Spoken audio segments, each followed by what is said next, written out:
Look, I'm not saying humans are special, okay? That's the last thing I'd ever suggest. But there's something unusual about them. Something that makes my four stomachs churn whenever I think about what happened on Subjugation Day. My name is Vrax Nor, third tactical observer of the Grand Galactic Hegemony, and I had the profound misfortune of being present when everything went wrong.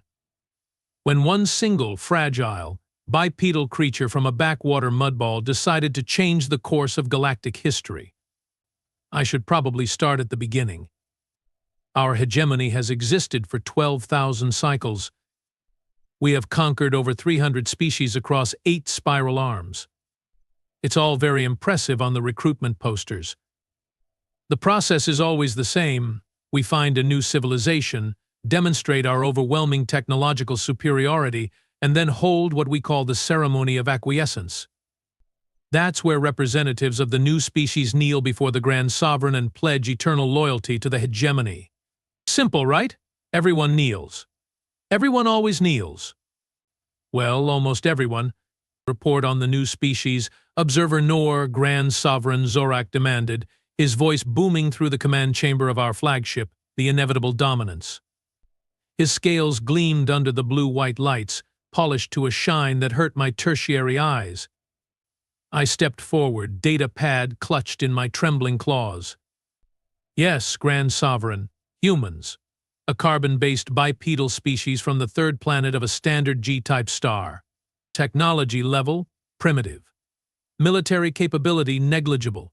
Notable characteristics, unusual adaptability, bizarre sleep requirements, and an inexplicable attachment to furry quadrupeds called dogs. The Grand Sovereign flicked his tail in boredom. Standard containment protocols?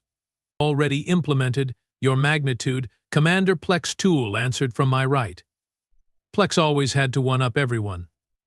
We have established orbital superiority and selected 1,000 specimens for the ceremony of acquiescence.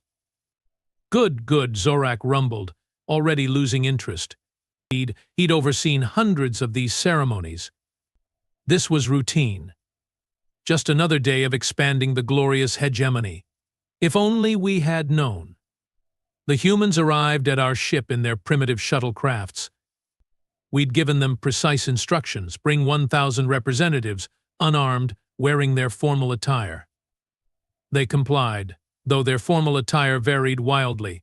Some wore tight black body coverings with white accents around their necks. Others wore colorful fabrics draped over their frames. A few wore elaborate headgear that served no apparent purpose. I was stationed near the entrance of the Grand Ceremonial Hall, recording their reactions for the official archives. Most seemed appropriately awed by our technology, our imposing physiology, the sheer scale of our civilization compared to theirs. Holy cow, are you seeing this place? One human whispered to another. It's like Las Vegas meets Star Wars. Keep it together, Mason, the other human replied. We are representing Earth here. I made a note to research what Las Vegas and Star Wars meant. Perhaps they were human deities? The humans were directed to the central platform where the Grand Sovereign would soon appear. Commander Plex Tool stepped forward to address them. Representatives of Earth, he announced, his translator converting his clicks and whistles into the humans' crude sound-based language. You stand in the presence of the most glorious civilization in the known universe. For 12,000 cycles, the hegemony has brought order and progress to countless worlds. Today you join our magnificent empire. The humans murmured among themselves. Some looked frightened, others curious, a few seemed angry. Such a range of reactions. Most species are more uniform in their response to conquest. In a moment, the Grand Sovereign will appear, Plex continued. When the tone sounds, you will all kneel and touch your foreheads to the ground in submission. The Grand Sovereign will then bestow upon you the honor of becoming the newest protectorate of the hegemony. More murmuring from the humans. I noticed one of them, a female with hair the color of our sacred firestones, speaking intensely to those around her. She wore a simple blue covering over her torso and lower limbs, nothing like the elaborate costumes of some of the others. Yet something about her drew attention. Perhaps it was the way she stood, back straight, eyes constantly surveying the room, analyzing. The warning tone sounded, and the massive doors at the end of the hall parted. Grand Sovereign Zorak entered, his enormous form carried on his ceremonial hover platform, surrounded by the elite guard with their pulse spears at the ready. "Behold," Plex announced, "the Grand Sovereign Zorak, 17th of his line, conqueror of the 8 spiral arms, master of 1,000 stars, a supreme leader of the Grand Galactic hegemony. I have always thought our titles were a bit much, but who am I to question tradition?" The Grand Sovereign's platform stopped at the center of the hall. His massive head swiveled slowly, taking in the gathered humans with an expression that, in our species, indicates mild indigestion, but which we have learned to present as regal contemplation. The tone sounded again. This was the signal. Every human was to kneel, and most of them did. 999 humans lowered themselves to the floor, touching their foreheads to the cold metal as instructed. But one remained standing, the fire-haired female in blue.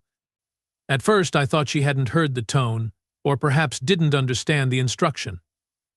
But no, her stance had changed, feet planted firmly, arms crossed over her chest, eyes locked directly on the Grand Sovereign. The hall went silent. Even the Grand Sovereign's usual background clicking stopped. "The human appears to be malfunctioning," Plex whispered to me, genuine confusion in his voice. "Kneel, Earth creature," one of the elite guard commanded, stepping toward her with his pulse spear lowered.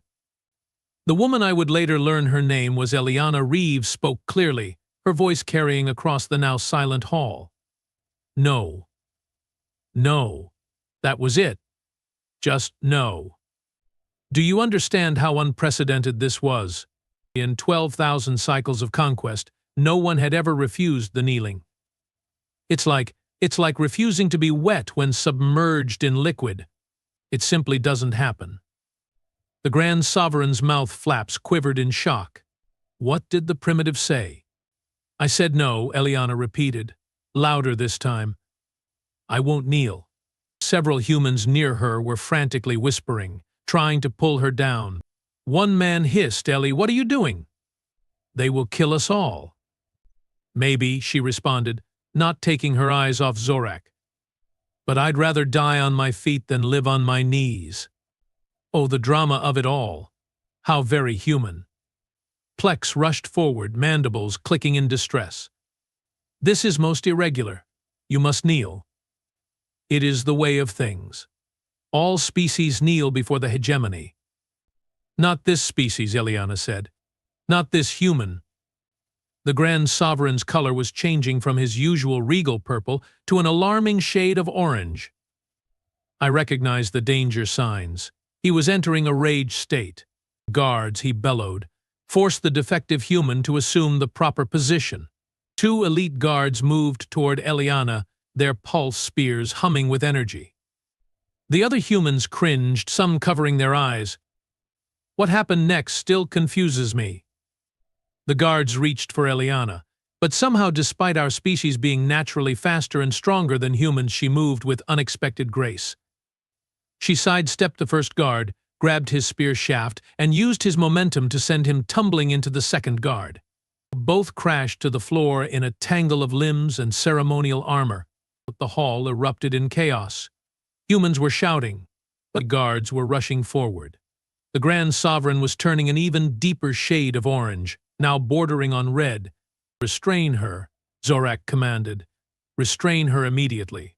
More guards surrounded Eliana, who now stood alone in a small circle of space. The humans near her had scrambled away, none wanting to be associated with this madness. "Last chance," said the lead guard. "Kneel or die." Eliana smiled. It wasn't a pleasant smile. It was the kind of smile that makes you check your food for poison. "How about option 3? She said. And then she did something truly baffling. She reached into her pocket and pulled out a small metallic object. Before anyone could react, she pressed it against her palm. Nothing happened. The guards looked at each other in confusion. Was this some kind of primitive weapon that had malfunctioned? Eliana's smile widened. You are probably wondering what I just did. Allow me to educate you about humans. We are not special because we are strong or fast or technologically advanced. We are special because we are paranoid. We prepare for the worst, and we never go to a potential first contact situation without a backup plan. One of our surveillance technicians burst into the hall at that moment, his eye stalks fully extended in alarm. Grand Sovereign. He gasped, "We are detecting multiple unauthorized transmissions from the human shuttlecrafts. And there are energy signatures approaching from the dark side of the planet's moon." The Grand Sovereign's color began to fade to a sickly yellow. "What kind of energy signatures? Weapons, your magnitude?" "Many weapons." Ileana held up the small metal object. "Dead man's switch. If my heartbeat stops, or if I don't press this button every 30 minutes, it sends a signal. And that signal tells my people that diplomacy has failed." The Grand Sovereign's hover platform actually dropped several units in height, a physical manifestation of his shock. You brought weapons? To a ceremony of acquiescence? That is forbidden." That is cheating." Ileana laughed. The sound was jarring in the tense atmosphere. "Cheating? Is that what you call it when the smaller opponent refuses to play by the bigger opponent's rules? Where I come from, we call that strategy." The surveillance technician's voice became more urgent. "Multiple ships decloaking Grand Sovereign. They appear to have been waiting there all along. Impossible. Our sensors were the most advanced in the known galaxy. How could human vessels have remained undetected? You see." Ileana continued, addressing not just the Grand Sovereign now but everyone in the hall. "While you were busy showing off your fancy technology and planning your ceremony, we were analyzing your ship designs, your weapon systems, your shield frequencies. You thought you were evaluating us, but we were studying you." She began walking slowly toward the Grand Sovereign's platform, and remarkably, the guards parted to let her pass. Humans have a saying, "Speak softly and carry a big stick." It means be polite, be diplomatic, but always have the strength to back up your words. You came to our world speaking very loudly, showing off your big sticks, but you never bothered to check if we had sticks of our own. The surveillance technician was practically vibrating with panic now. "The human vessels have assumed attack positions, Grand Sovereign. They are targeting our engines and weapons systems specifically." How do they know where to target?" Ileana stopped directly in front of the Grand Sovereign's platform. For the first time, I saw something new in the Grand Sovereign's eyes, fear. "Let me make something very clear," Ileana said, her voice deadly quiet. "Humans don't kneel. Not to gods, not to kings, and certainly not to alien conquerors who think technological superiority equals the right to subjugate others." She turned to address the other humans, who were now watching in stunned silence, many having risen from their kneeling positions. "Stand up," she told them, "all of you. Show them who we are." And to my astonishment, they did. One by one, then in groups, the humans rose to their feet. No species had ever broken ceremony like this. It was unthinkable. Ileana turned back to the Grand Sovereign. "Here's what's going to happen now. You are going to withdraw your ships from Earth orbit. You are going to acknowledge humanity as a sovereign, independent species. And you are going to rethink your entire approach to galactic diplomacy. Because if you don't..." She let the threat hang in the air. The Grand Sovereign's color had stabilized at a pale yellow, the color of defeat. "You would risk war? Your species would be annihilated." Ileana shrugged. "Maybe. But we'd make sure you remembered us. That's another thing about humans. We don't go quietly." As I watched this unfold, something occurred to me that I'd never considered before. In all our conquests, all our subjugations, we'd always relied on the same approach: overwhelm with superior technology, demand submission, incorporate into the hegemony. It had always worked because no species had ever questioned the underlying assumption that resistance was futile. But what if it wasn't? What if all it took was one individual willing to stand when everyone else knelt? The Grand Sovereign's voice box emitted a low, defeated tone. "This is unprecedented." "Get used to it," Eliana replied. "Humanity specializes in unprecedented."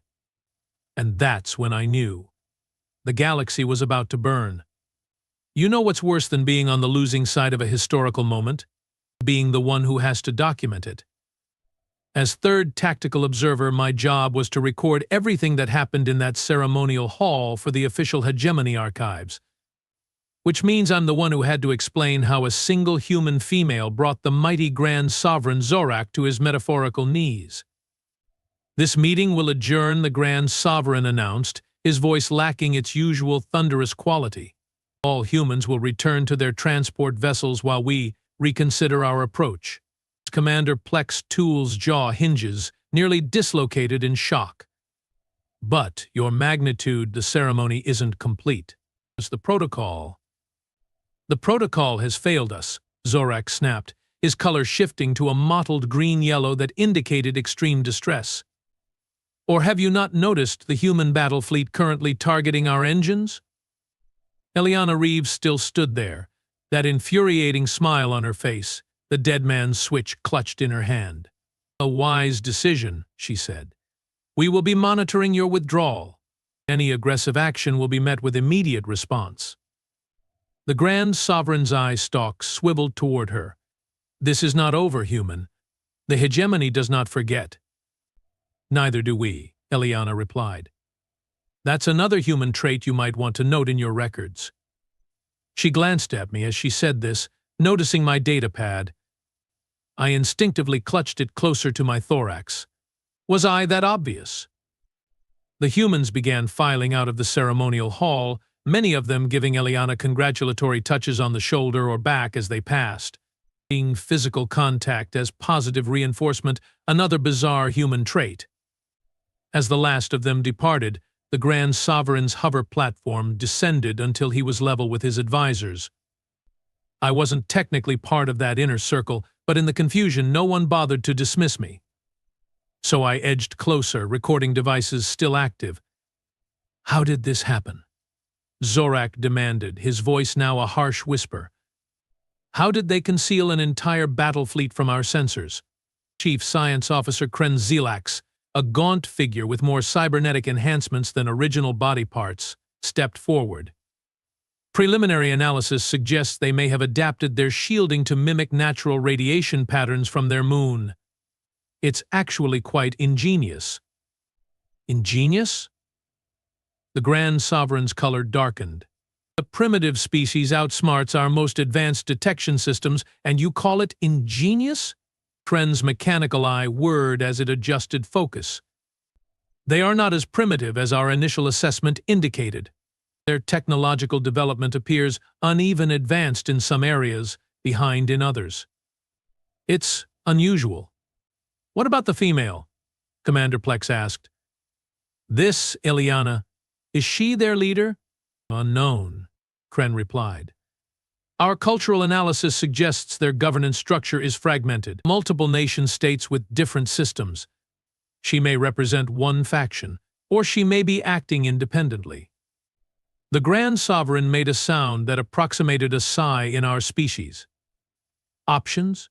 Strategic Director Mava Lorne unfolded her upper limbs, revealing the neural interface embedded in her primary manipulator. "We could still overwhelm them militarily, Your Magnitude. Yes, they have ships in position now, but our reinforcement fleet is only 2 jump points away. We could summon them and risk damage to the inevitable dominance." Zorak interrupted. "This is my flagship. I will not have it scratched because we underestimated some dirt-dwelling bipeds." I noticed something interesting in that moment. The Grand Sovereign wasn't concerned about potential casualties or even the diplomatic implications. He was worried about his ship getting damaged, about appearances. "There is another option," came a quiet voice from the back of the group. All eye stalks turned toward Cultural Liaison Officer Taza Vex.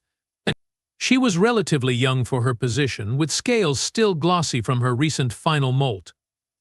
The Grand Sovereign often ignored her input, which was unfortunate because she was possibly the most intelligent member of his advisory team. "Speak, liaison officer," Zorak commanded, though his tone suggested he was merely going through the motions.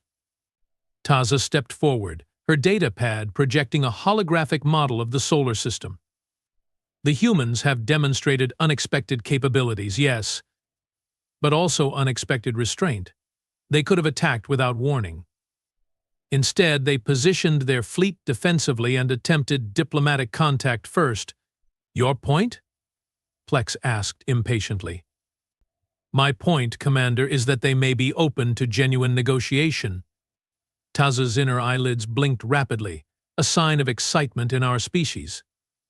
"This could be an opportunity to establish a relationship different from our usual conquest model." The Grand Sovereign's color shifted to a dubious blue-green. "Different how?" "An alliance your magnitude, or at least a non-aggression pact. The humans have technologies we clearly don't fully understand. They might have other innovations that could benefit the hegemony." I expected the Grand Sovereign to dismiss this suggestion immediately. In 12,000 cycles, the hegemony had never allied with a newly discovered species. It was always conquest, always subjugation. But Zorak surprised me. "An alliance," he said, testing the unfamiliar concept, "and with primitives." "With a species that has proven themselves anything but primitive," Taza corrected gently. A heavy silence fell over the group.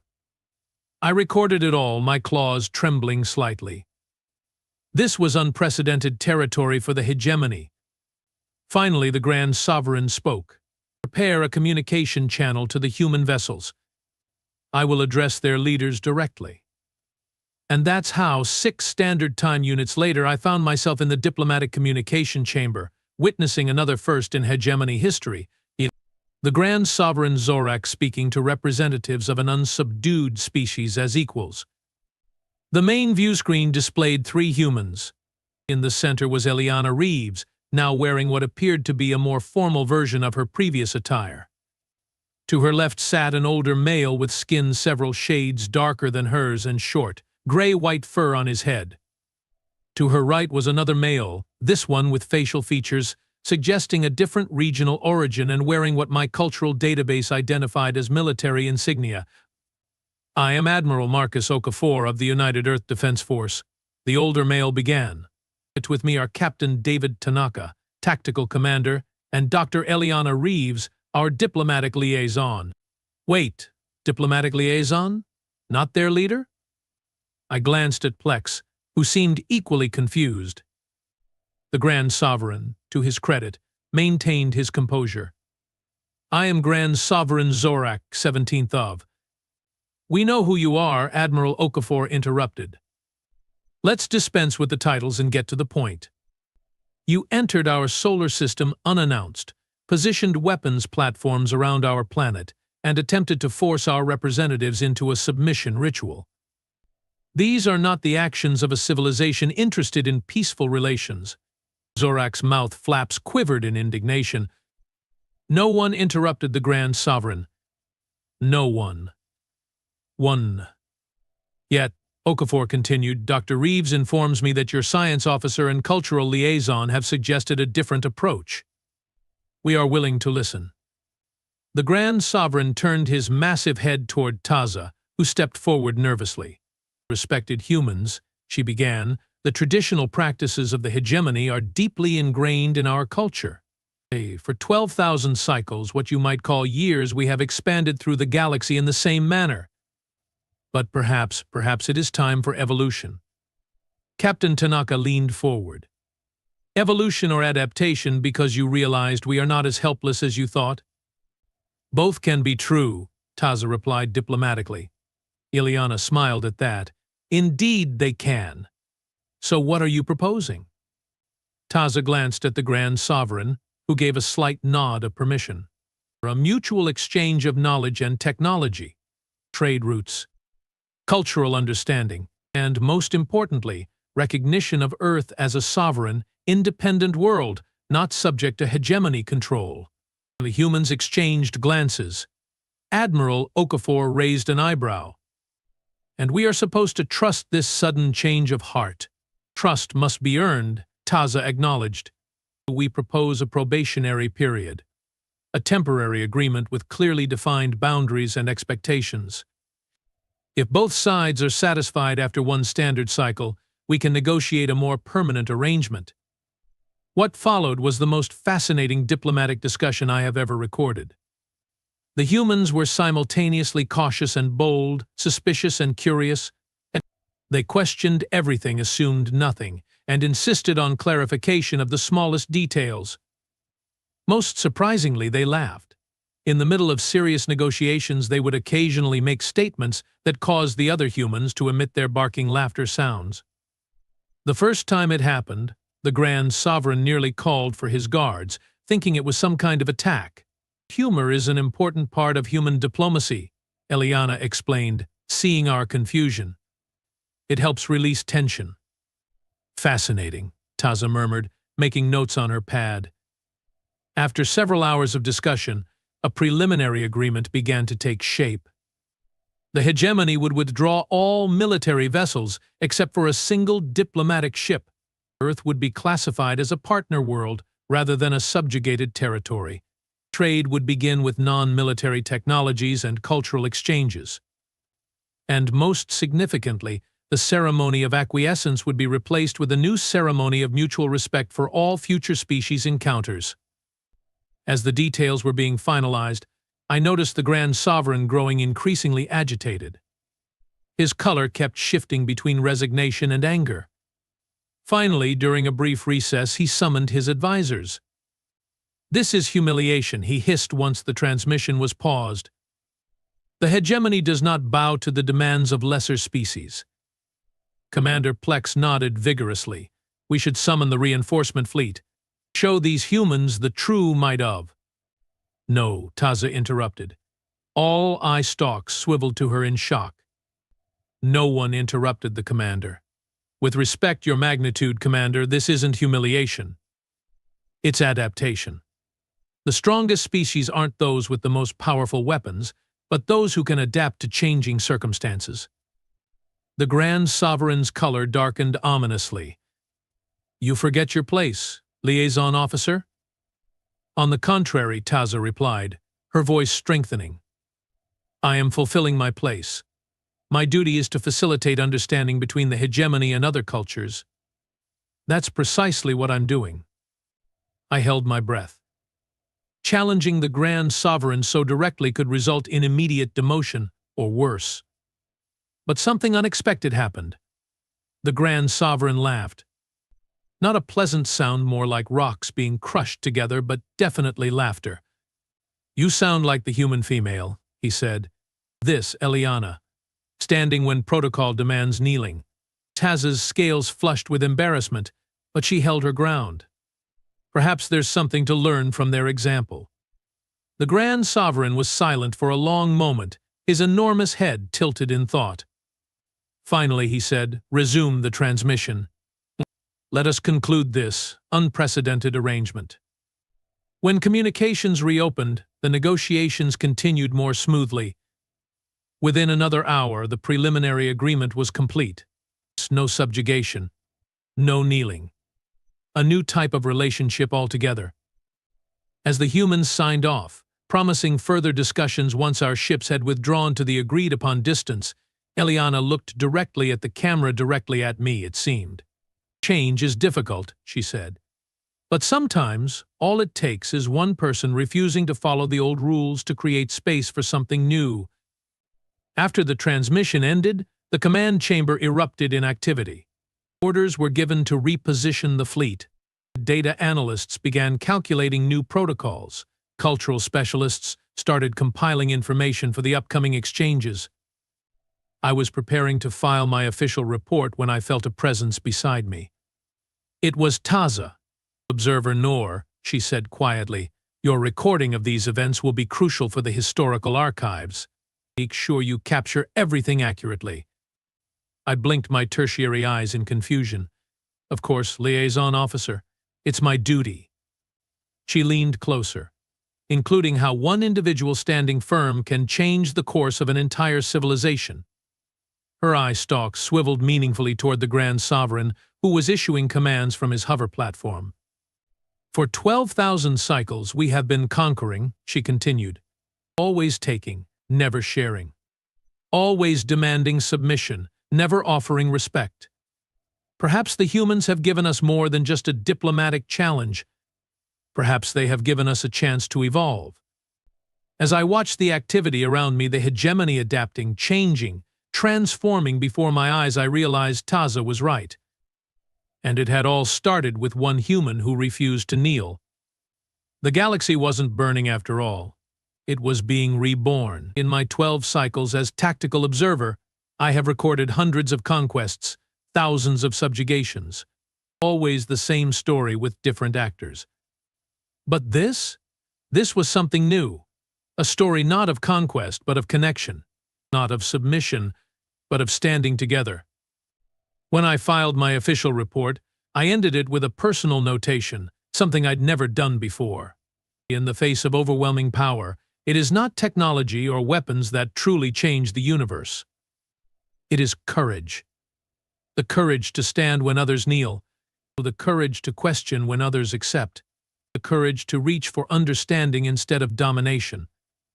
The humans have this courage in abundance, and perhaps, with their example, the hegemony might find some of its own. Raxnor, 3rd Tactical Observer, Grand Galactic Hegemony Historical Archives, Section, Earth Contact Note, recommended for wide distribution across all hegemony educational facilities.